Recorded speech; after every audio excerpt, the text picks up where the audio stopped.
Following some not ideal newspaper headlines and a bruising appearance in front of Parliament this week, we at B&O Ferries and our parent company FU World would like to clear a few things up. All that's happened is that we've decided to move to a new business model, from one where we pay people reasonably to one where we don't. Is that a crime?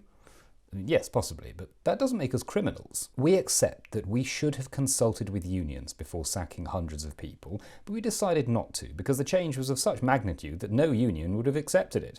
It would just have been cruel. You know, it's like that time I could have admitted to my wife that I was having an affair, but I thought that would just be too cruel and she'd just want to divorce me. So instead I faked my own death and then moved in with the woman next door. Much nicer. Basically what happened was that we were sitting around a table brainstorming and I was like, hey, you know that until now we've been trying to run the company in a legal and ethical way? Well, stop me if you think this is crazy, but what if we just did the opposite? And everyone was like, whoa, that's why you get paid the big bucks. Unlike everyone else now. My salary is a very reasonable £325,000 a year, plus 2 possible performance-related bonuses, although hopefully not based on my performance in Parliament. I mean, why do you need minimum wage when you live on a ship? Where are you going to buy stuff?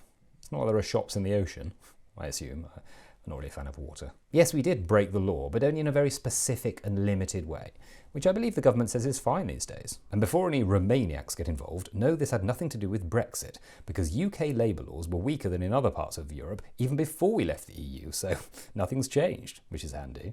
I mean, obviously Brexit is part of the reason our trade is down, so in some ways it is about Brexit, but stop talking about Brexit, there's a war on. We're confident that slashing pay and halving staff numbers will be very attractive to our customers, because we all know it's very relaxing when you're at sea, and you know that those responsible for your well-being and safety are underpaid and overworked.